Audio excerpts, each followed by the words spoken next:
This is it. The putt to win the tournament. If you sink it, the championship is yours. But on your backswing, your hat falls over your eyes. Is this how you're running your business? Poor visibility because you're still relying on spreadsheets and outdated finance software? To see the full picture, you need to upgrade to NetSuite by Oracle. NetSuite is the #1 cloud financial system to power your growth. With visibility and control of your financials, inventory, HR, planning, budget, and more, NetSuite is everything you need to grow, all in one place. With NetSuite, you can automate your processes and close your books in no time while staying well ahead of your competition. 93% of surveyed businesses increased their visibility and control after upgrading to NetSuite. Over 27,000 businesses already use NetSuite. And right now, through the end of the year, NetSuite is offering a one-of-a-kind financing program to those ready to upgrade at netsuite.com/C-Suite. Head to netsuite.com/C-Suite for special end-of-year financing on the #1 financial system for growing businesses. netsuite.com/C-Suite. Welcome to the Making Waves at Sea Level podcast with your host, Tom Singer. In each episode, we will explore the interesting stories of business executives, entrepreneurs, and industry leaders who are shaking things up and growing their companies. It is time to make some waves. Now here's your host, Tom Singer. Hey everybody, and welcome to Making Waves at Sea Level. This is the podcast that I started 7 years ago and now almost 700 episodes ago because I wanted to talk to entrepreneurs, solopreneurs, business leaders, and others who were doing cool things in business and shaking things up and making waves. And today we're going to talk about weird. And is it okay to be weird? Because it probably is. I feel kind of weird. You probably feel kind of weird. And our guest is an expert in weird. Hey, Shelley Brown. Welcome to the show. Hi, I'm so excited to be here, Tom. And yeah, I am weird, and so are you. I do know that. So before we get started, I have a question for you. What do you think is the #1 trait of successful people in business? Self-awareness. Ah, that's awesome. And we'll talk about that in today's discussion. But before we get started, I have to thank the first sponsor of this episode.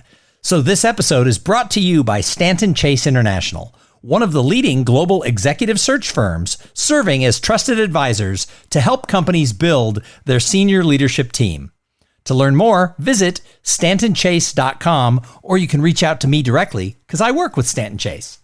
All right, so Shelley Brown is our guest today, and she is a belonging and well-being expert. And for those of you who don't know Shelley, she helps leaders amplify experiences of belonging, which is essential to human beings for their well-being, for their community, for their productivity, and their personal and organizational outcomes. And she is the author of the book called Weird Girl Adventures. So Shelley, when did you discover you were weird? Oh my gosh. I think I can answer that. I was like 12. And I have a theory. Our weird doesn't know it's weird until it's judged by others. Because I don't think we think that we're weird until somebody judges us. And, by the way, it's either odd or fantastic, strange or extraordinary. So pick which one you want to be. Well, I got to tell you, I think that I hid from being weird for most of my life. I think I grew up sort of under a culture that, you sort of fit the image. I sort of look like I stepped out of Accountants Today magazine with sort of this corporate look. And so I just fit into my little Brooks Brothers suit. And then one day I realized, that's part of me, but that's not really all of me. And I wish someone had told me when I was 12 years old that you can embrace that weird. But I want to take this now to the corporate world, because when we think of like corporations and C-level executives, sometimes people are like, we don't want anything weird. So why is your message so important for the business world? First of all, that always makes me laugh because I get this image of like Gordon Gekko 80s bosses, wearing suspenders, and we're like intimidated because we're young and they're like these like larger than life people. But we've obviously, especially fashion wise, transitioned from there. But a lot of times we haven't really transitioned with the way that we present ourselves Look, the leaders of today were born of the 80s Gordon Gekko leaders. And there's still sort of this notion that somehow we have to be separate humans at work and separate humans outside of work. And there's no such thing as that separateness. So employees are looking for more relatable, more authentic leaders, more vulnerability, more human leaders. And so as leaders, showing our humanity and vulnerability will only serve to make us more successful, because when we embody that, then we allow people to show up more who they are, which makes people more productive, which leads to better organizational outcomes. Well, you bring up a really interesting point, and that is that we've transitioned away from that Brooks Brothers suit. I mean, if you look around corporations today, people are wearing jeans and T-shirts and graphic T-shirts that are expressing whatever it is they believe in. And as you and I are both professional speakers, when we go to conferences, when I started speaking, it was expected that a man was going to be in a suit and a woman would be in the equivalent level of dress to that Brooks Brothers suit. And nowadays, many of the speakers are in, tie-dyed T-shirts, they're wearing shorts, they got flip-flops on. However, so fashion-wise, we've gotten away from it. But have we gotten to that whole person being able to express yourself when you're on the clock? I don't think that we have. So what do you think? You're so spot on. I mean, no, we're not taking pantyhose out of an egg anymore. But that's always sort of my The younger people have no idea what you just said. Once upon a time. No, I won't go there. You're right. So when we talk about being who we really are and being more authentic, it has nothing to do with what we wear. It has nothing to do with piercings and tattoos and hair color. It has to do with perspectives. It has to do with point of view. And it has to do with preferences. Those are really what makes up individuality. And so when we can allow that in the context of work, because there still is a professional context, but when we can allow that as much as possible and allow people to be comfortable, have voices heard, have opinions heard, have perspectives heard, and not just heard, but getting curious about them, asking questions, listening and asking more questions, and then doing something with that information, that's when we get to really amplify the experience of belonging, amplify it through individuality. So it's interesting because, there's so much being said right now for all the right reasons around this whole concept of, diversity, equity, and inclusion, because we want to be inclusive of people of different races, different genders, different different lifestyles, and also ages, right? We're starting to see ageism creep into this world of diversity. However, where does the sort of individual personality fit into this?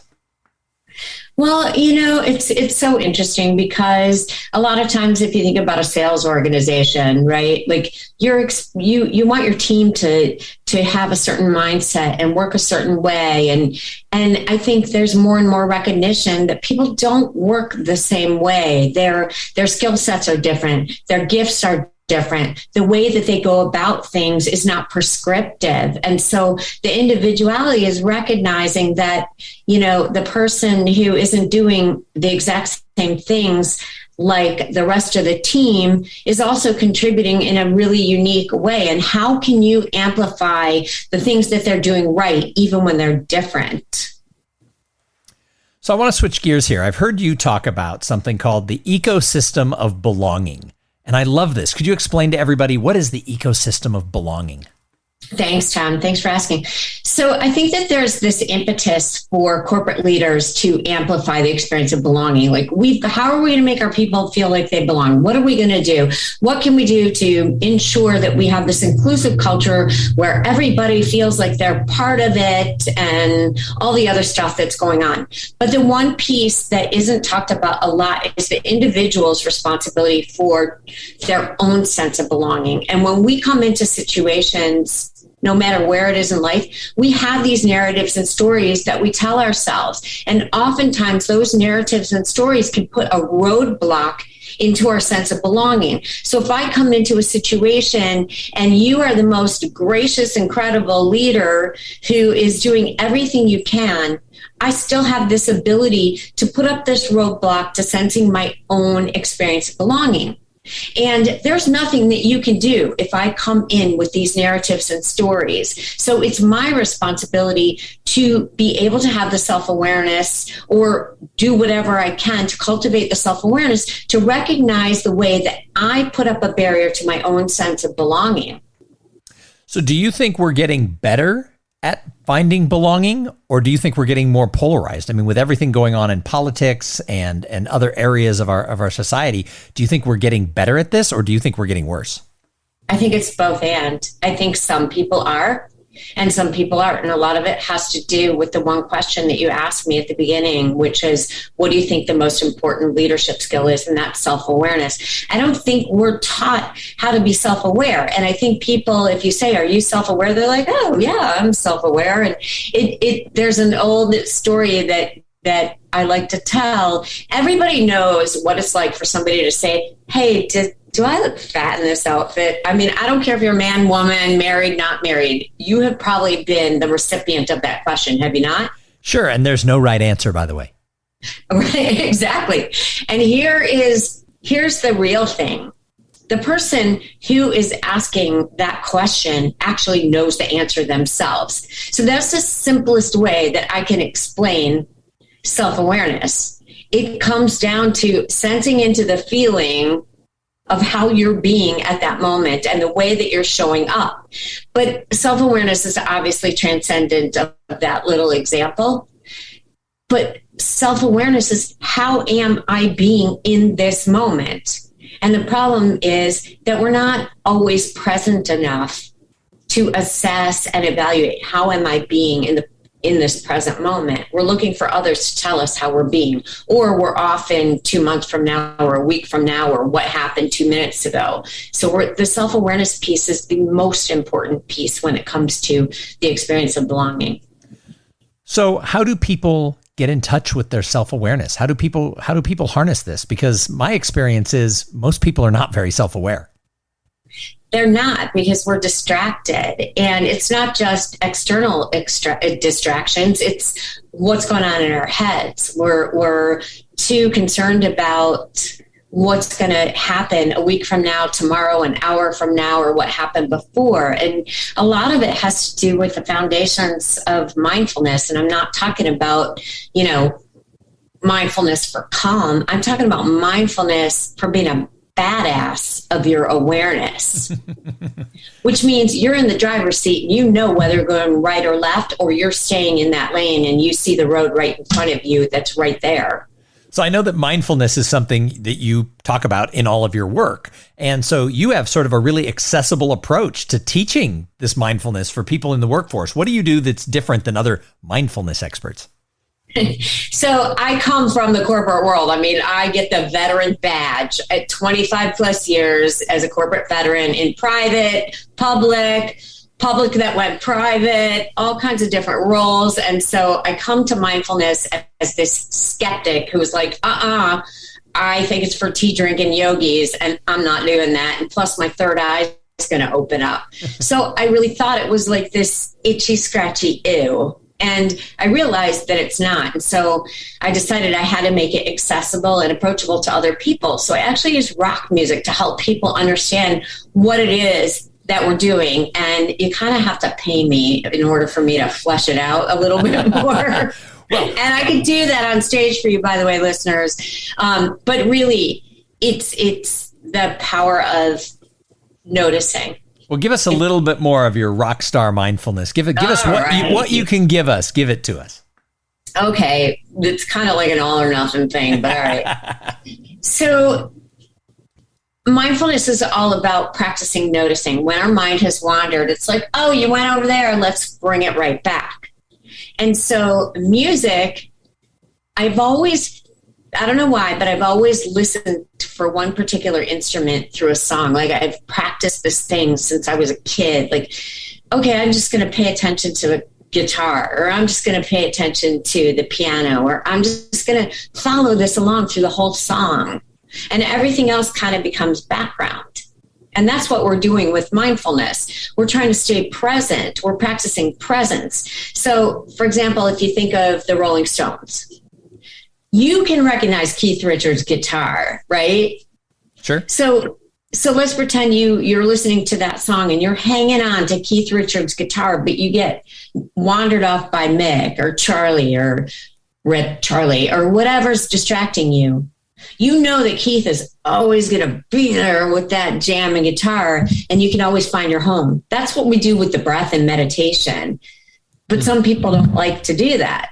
So music is a great way to practice your noticing muscle. I love that. I love that. Well, Thanks. you guys need to get a hold of Shelly and bring her in to find out more about how to use music to get your team to be more mindful. Now, I've got more questions for you, but first, I have to thank the other sponsor of this episode. So this episode is brought to all of you by Podfly Productions.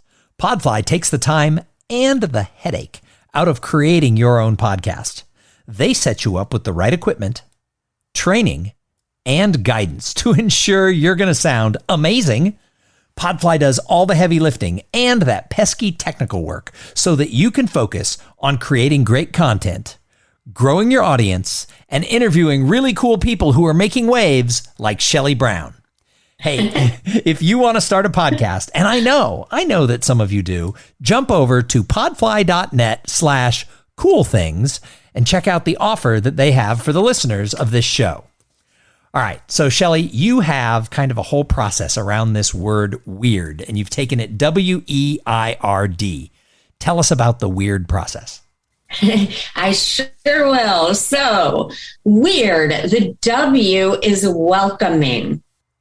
And if we think about the tenets of hospitality, when we hire new people, we're like, yay, welcome, you belong here. And we throw them into an orientation, and then we roll up the welcome mat just as soon as we rolled it out. So without getting too far into it, it's really practicing the tenets of hospitality and how can we be intentional about practicing those tenets throughout the tenure of that employee's experience.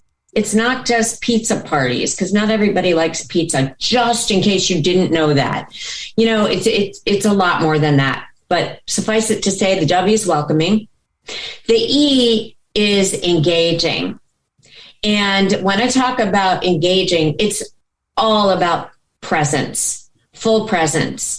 It's about that mindful listening, whether you are hybrid, virtual, in person. People know when you are present for them.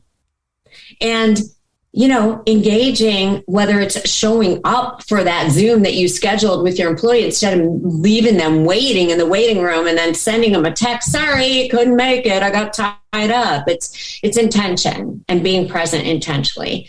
The I is integrating.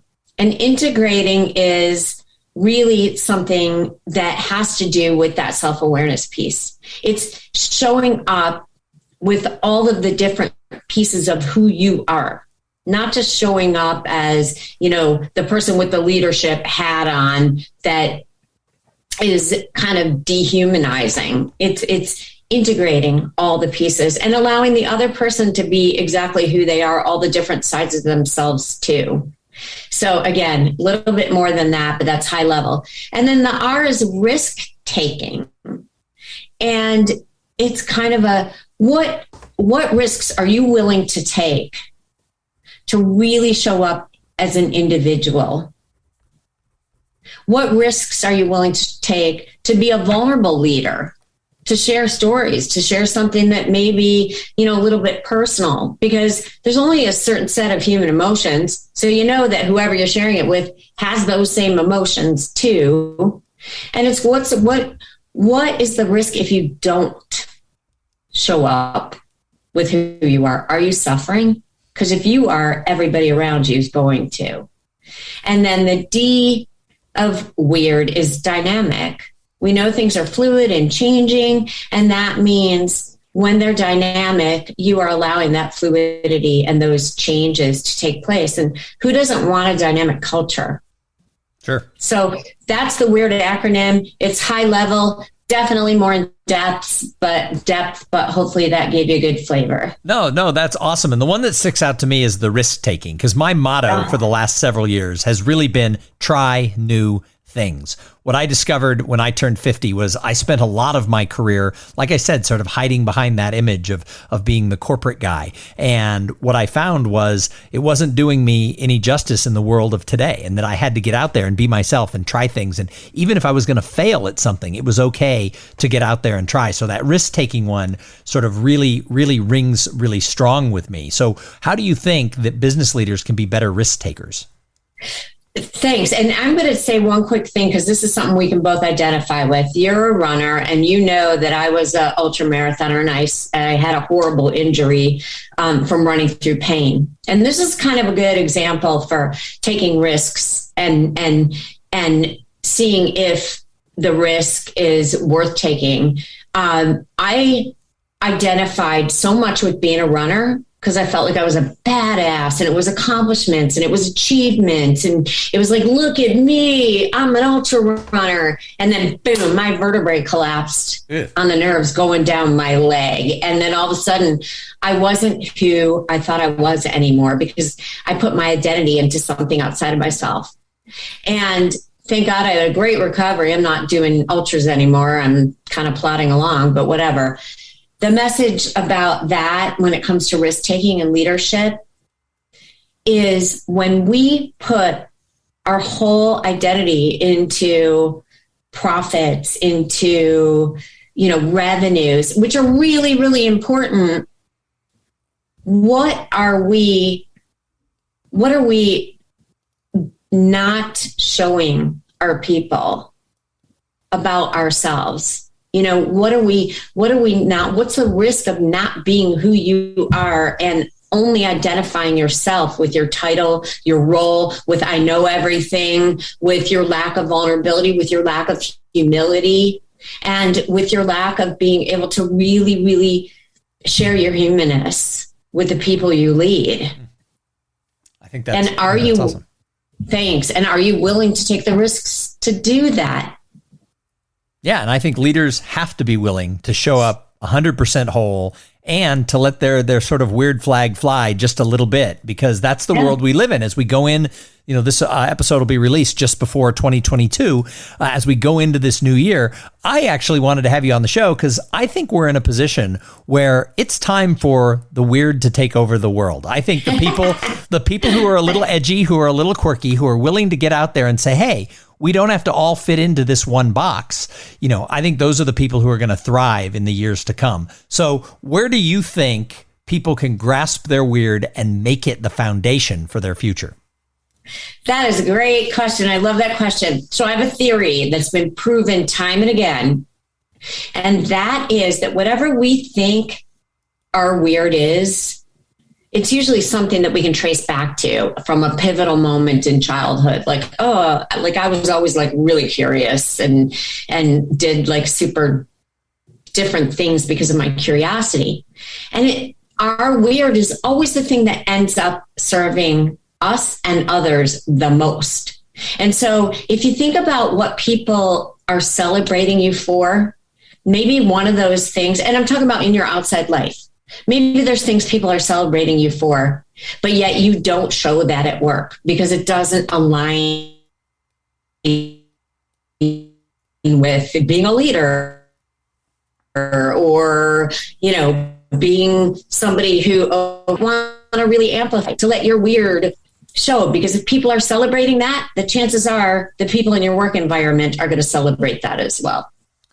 Nice. So what advice do you have for leaders of companies who might be listening to this, who get the message of what we've talked about, but don't know where to begin? How do they start embracing, all of this as a leader, but also for their employees? I think it goes back to that practice of self-awareness, really noticing the narratives and the stories that you tell yourself, and then being curious about them and being able to question them. Is it true? Do I have to buy this? It's going to pass, because the narratives and the stories that we tell ourselves are not the truth. So when we notice those, that's exactly the time where the bravery and the risk taking Sorry about that. Where the bravery and the risk taking to knock your microphone off the desk and say, I'm just going to go for it, comes in. All right. Last thing, you recently did a TEDx talk. I believe the title is What If Weird Isn't Weird? Tell me about your TEDx talk. Tell me about the experience, and when will that be published so that people can go and watch it? Well, thank you. It's for TEDx Sao Paulo, so it's international, and I did it virtually. It's going to be out December 15th. It is called What If Weird Isn't Weird? And again, it's talking about everything that we just talked about during this episode. And I believe that everybody, I don't care if you're the CEO, I don't care if you're a celebrity, I don't care if you were a star athlete, everybody can trace back to a moment when they decided they were weird, when they felt, oh my God, I am so weird, I don't fit in, I'm different, I'm unique. Everybody can trace back to that moment.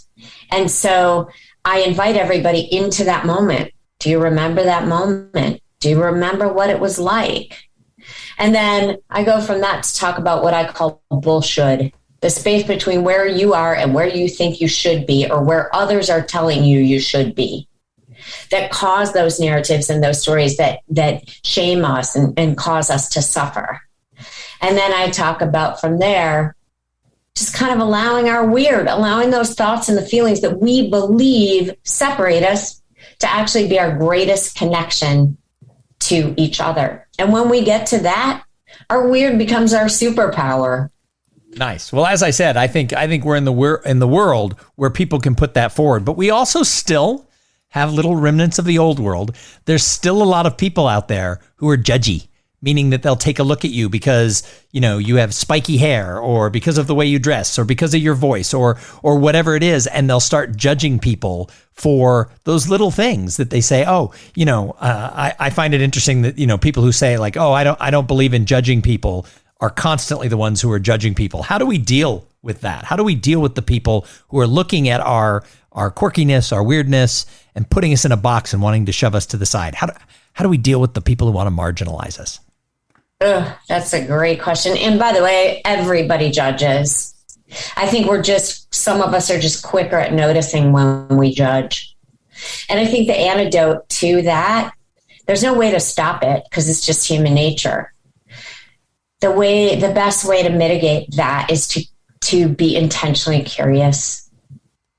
Because when you're curious and you ask questions, that means you're opening up to really understanding. And that means that whether you're judging or not, you're going beyond that judgment to try to understand. And not everybody's going to do that.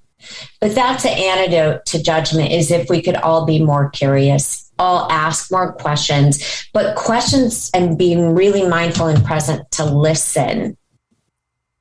And then after that, if you still judge, maybe you're going to be willing to share why. But instead of going into immediately putting that like shield up, then maybe you won't. But we can't control other people's judgment of us. We can only decide whether we're going to allow their judgment to tell us who to be or dictate who and how and what we should show up as. Well, and that's my thing as I go into 2022. Other people can judge all they want, but I'm not going to let them get me down. I'm just going to go out and do what I got to do to move forward and move that needle for my own business. Now, if somebody's listening and you're like, wow, I love this whole concept of weird girl adventures and what if weird isn't weird? And you're thinking, wow, we have a company meeting coming up, or the association I'm with is looking for a great keynoter who might be a little weird. Shelley, how would people find you if they wanted to hire you to come and speak? Well, thanks. So my website is Shelley with an EY, ShelleyBrownOfficial.com. I'm also on LinkedIn, and you can certainly find me on Instagram at Shelley Brown Official, also kind of all over the place. So it's Shelley Brown Official, which leads me to believe there's an unofficial Shelley Brown out there who just was faster at buying URLs. Yeah, Brown is sort of one of those names, right? Well, I always tell people that I own Tom Singer, THOMSINGER.com, but I also own Tom Singer, TOMSINGER.com, because early on I bought them both because I realized that people would go looking in the wrong place. They wouldn't think about the weird having the H still in it. So yeah, it's kind of weird. It is kind of weird. Either way, you can find me at TomSinger.com. Hey, Shelley, thank you so much for being a guest here on the podcast. It was weird and wonderful, Tom. Yes, it was. Awesome. Well, and I can't wait until our paths cross again in person, but thank you for being here. And thank you to everybody who tuned in and listened. I say it every single podcast. If it wasn't for the audience, why would we do the show? So keep coming back and do me a big favor. Go tell your friends, because when I talk to people and I ask them, how'd you find my show? They always say it was a personal recommendation from their boss, from a coworker, from a friend. One person told me, my mother told me that you suck less than other interviewers. And I said, I'll take that. That should be like on my business card. So make sure you go and tell some friends. I also would appreciate it if you leave those reviews at Apple or Stitcher or Spotify. Heck, wherever you get your podcast love, leave those little reviews that talk about why you like the show. And in the meantime, go out there, flex your business muscles, go be a little weird and climb that career ladder. But make sure that your career ladder is in the right place, because you don't want to get to the top and realize you did all this stuff and it wasn't what you really wanted to do. So make sure you're climbing the correct career ladder. And while you're out there doing all these things, have some fun along the way. Go have a great day. Thank you for listening to the Making Waves at Sea Level podcast. Without your listening to these in-depth conversations, there would be no show. Connect with Tom at TomSinger.com and follow him on Twitter and Instagram at TomSinger.